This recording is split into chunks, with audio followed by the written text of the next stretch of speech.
Exercising. It's extremely good for our health, both mental and physical. But how does it actually influence our hormones? And what kind of exercises should we do in order to hit certain health goals connected with hormones? So hello everyone and welcome back to my channel. And today I want to talk a little bit more about exercises, different kind of exercises, both cardio resistant training and something like kind of stretching like exercises, like some form of Pilates and yoga and similar movements. We already know that they are all very beneficial. They help us with our physical health. They definitely help us with our mental health, and I have a couple of other videos about that. But today especially I want to focus on hormones and how different kind of exercises influence our hormones, especially for somebody who is a woman. But before I even continue talking about that, I would like to have disclaimer that I'm not a health professional, I'm not a psychologist, I'm not a nutritionist, I'm not in any way connected to this sphere. I'm just kind of somebody who is working on her own health right now, trying to reach her goals, which are connected with health and weight loss and building better relationship with myself, with my health and with food, since I'm nowadays dealing with binge eating and emotional eating episodes. So here on this channel, I'm only sharing my experience. I'm only sharing my vision of this health journey that I'm on, in hope that those tools that I'm using, those strategies that I'm talking about, might be helpful for somebody else. And also I'm using this channel as a way to keep myself sustainable on this weight loss journey, on this health journey, because while I'm talking about all those topics, it's a way for me kind of to have something like a video journal, like a blog, where I can keep all of my ideas. And in those moments when I feel weaker, when I feel like I don't have motivation, or in some other difficult emotional moments for me, I'm using this channel to help myself. So please check your doctor, find something that way work for you. And if some of my tools that I'm gonna mention in this video also might be helpful for you, or some ideas, that's also great. So first of all, definitely physical activity, any kind of physical activity, they do not only shape our body, they also influence our hormones. And it's extremely important because our hormones are responsible for many things which are actually connected with our health, like how well we sleep, how much fat we store, about our mental health, about where exactly we're losing fat and how fast, our metabolism, our hunger signal, how our body reacts when we are hungry, or how hungry we are in general during the day. Some recent research tell us that even such thing as confidence, self-love, also practically influenced by hormones. And in case we can do some actually relatively simple exercises, relatively simple strategies in order to improve our hormones at least a little bit, then why not to do it? So first of all, let's make some kind of list of all those nice things that physical exercise can do in order to improve our hormones, and as a result of it to influence somehow our health. So hormones in our bodies are responsible for the following thing: how much fat can you store, and actually how much fat can you burn. How hungry you feel during the day and in any specific time of the day, or how full you feel during the day. Whether your body is going to build some muscle or your body is going to break and get rid of some muscles. How mentally good you are, how calm you are, how anxious you are, how relaxed you are. All those things are also orchestrated by our hormones. And last point, which is also very important for our general health, it's how well you sleep, what time you feel sleepy, what time you wake up, and how many hours in total you actually sleeping. So the first physical activity I would like to talk, it's walking. And in case you have seen any of my previous videos, as you maybe know that I'm very enthusiastic about walking. I love it. I constantly make some kind of personal challenges in terms of walking, and I use walking not mainly like some kind of exercise in terms of my physical health, even though there are a lot of benefits to that as well.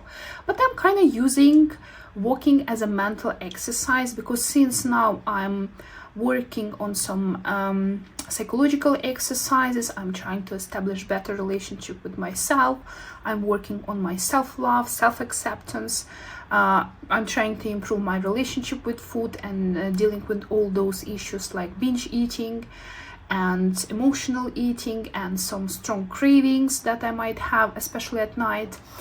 I'm using this walking time as a way actually to talk to myself, and I don't know why, but it really works for me. I mean, of course, I can just sit or lie down in my bed and start thinking about these issues and have my inner dialogue and start talking to all those voices in my head while we are dealing with self-acceptance and self-love. And again, I have a separate video about that.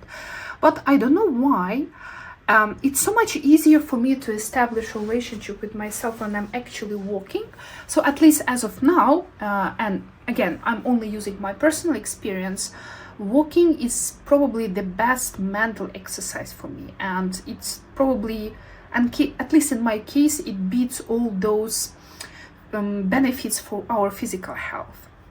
But even though I have done some research and I found that walking, and especially if it's kind of fast walking when we are trying to hit zone 2, so when we walk relatively fast and it's kind of hard for us, a little bit hard to breathe, at least you cannot like talk calmly, or maybe you're walking in the area with some hills, so you need to kind of climb up.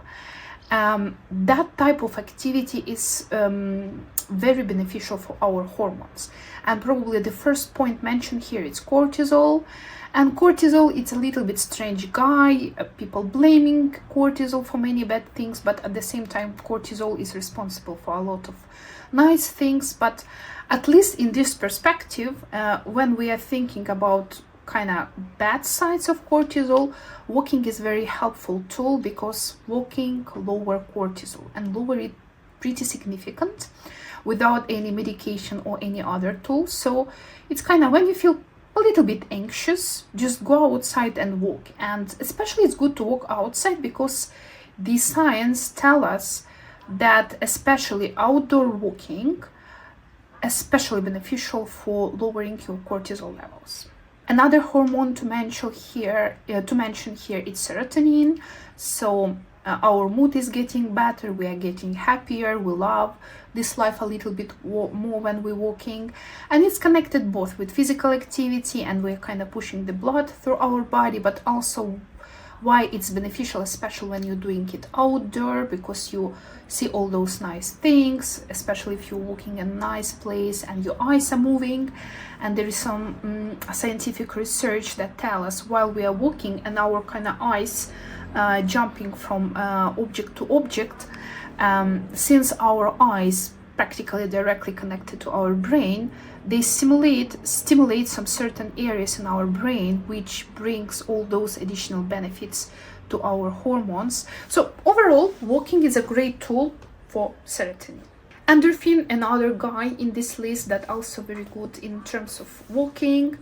And I've seen a research where actually walking in this perspective can be something like a painkiller. So in case you have lower pain issue, or let's say like middle for some people, depending on how sensitive you are to the pain, actually regular walking can be even more beneficial than painkiller. But again, I'm not a medical expert, so please ask your doctor about that or do some like your own independent research. This part, which is probably very important for people who have overweight, in my case I have obesity now, but not only, probably also people with normal weight can suffer from it, and I'm talking about insulin resistance. And walking is also one of the best tools to improve your insulin sensitivity. And nowadays I'm working on my health. I haven't done my blood work yet. I'm going to. I only check like my iron and my thyroid hormones because I was a bit suspicious of that. Luckily, they are okay. But yeah, I need to check also the other guys in my body, and I'm gonna do it.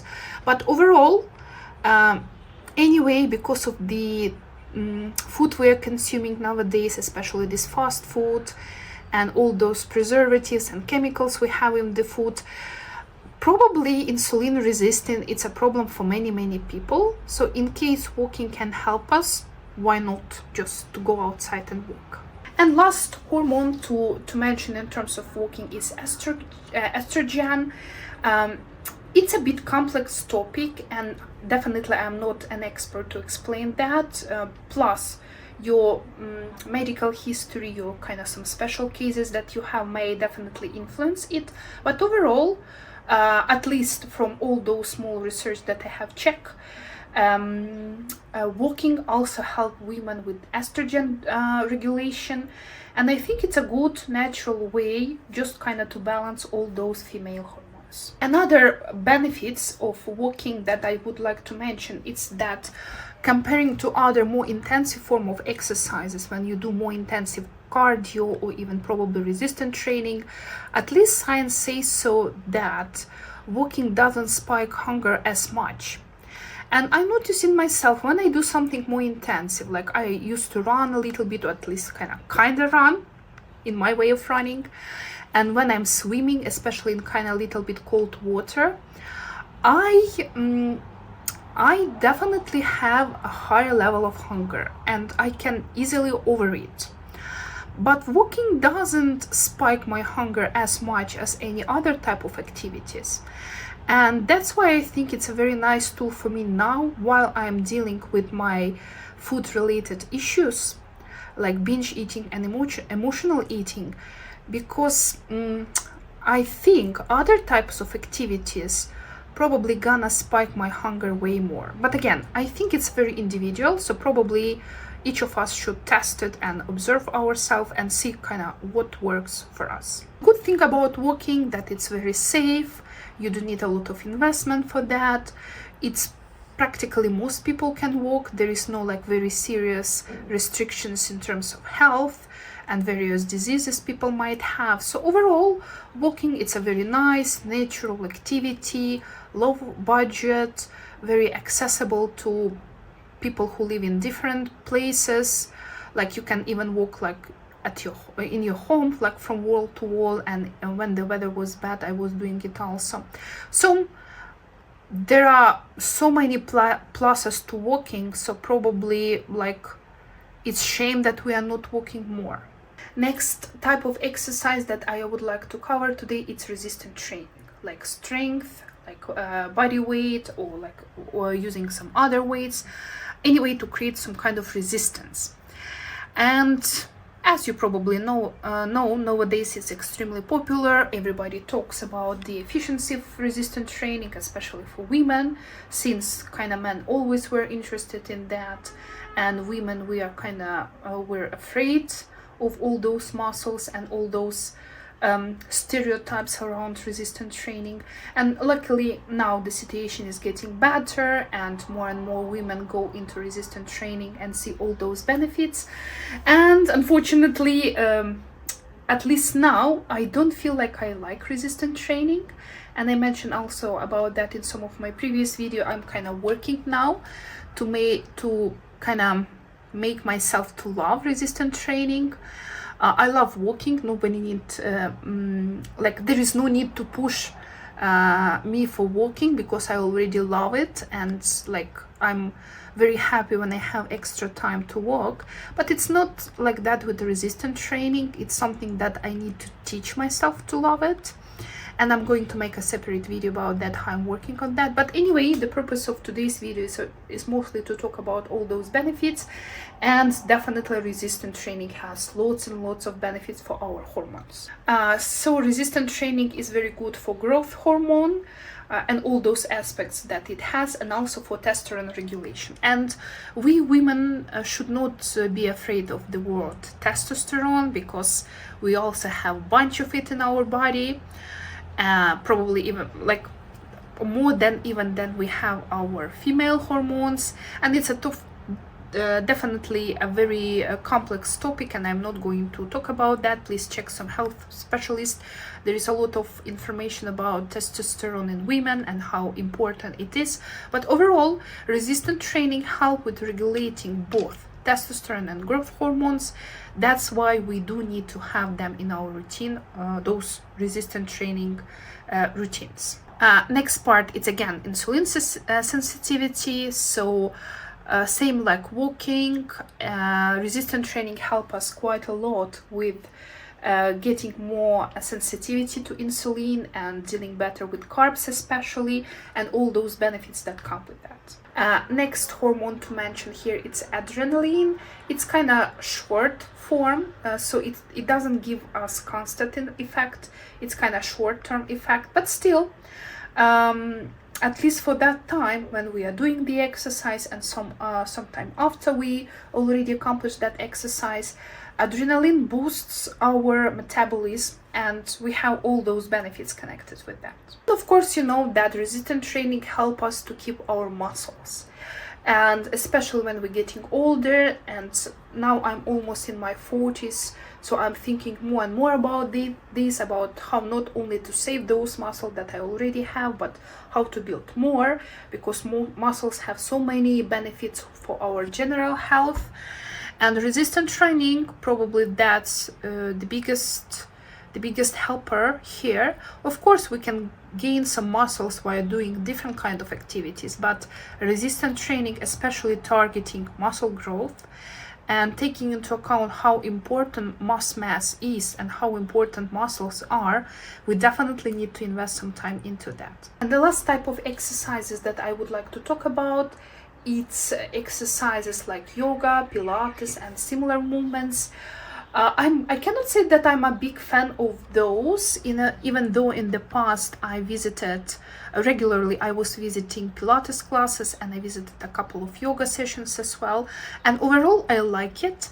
I don't know why, but maybe it depends on the instructor. Maybe it depends on the teacher in the class. I was going to group classes.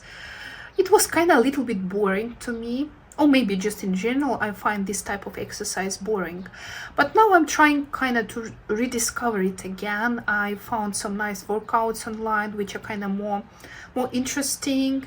And I don't know, when I see some people who regularly do yoga and exercise, and I see how healthy they are, probably it's not just because of yoga and Pilates. Probably they also pay a lot of attention to what kind of food they're consuming and to their lifestyle in general.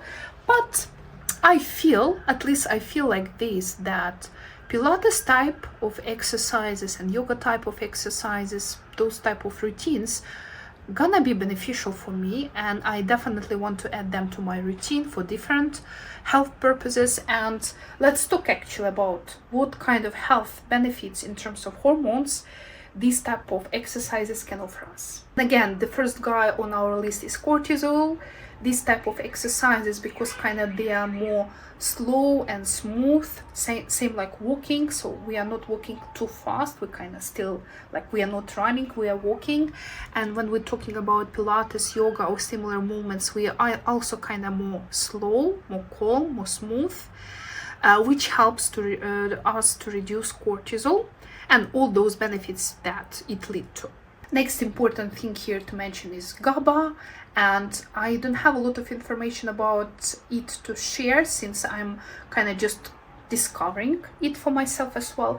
But anyway, it helps with mood regulation, with sleep regulation. It helps to kind of balance your life, to find this balance. And since I think everybody needs balance in their life, that's one of the reasons why I would like to include Pilates or yoga or both into my routine. And also Pilates, yoga, and similar movements also extremely beneficial for serotonin. They make us a little bit happy, for dopamine also, and for estrogen. So overall, my point here is all these type of exercises, like this light cardio, like walking, resistance training, and exercises like yoga or Pilates, they target different hormones.